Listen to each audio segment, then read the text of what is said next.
అమ్మ మాట కోసం నువ్వు ఆయుధంగా మారి కొండలే ఢీ కొట్టరా, అది ఎంత కష్టమైనా ఆశయాల పీఠం నువ్వు అందుకున్న నాడు నిండుగా మురిసేనురా మీ అమ్మ ఎక్కడున్నా. చేయూతే ఇస్తుంటే ఓ స్నేహ బంధం చరితల్లే మారాలి నువ్వెళ్ళు మార్గం.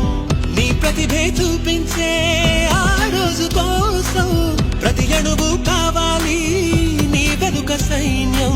తేరా అడుగైరా ఆ శిఖరం చేరా, నిరుపై సాగరా ఆ గెలుపే నీదిరా, నీ రేపటి లక్ష్యం మరువకు సోదరా.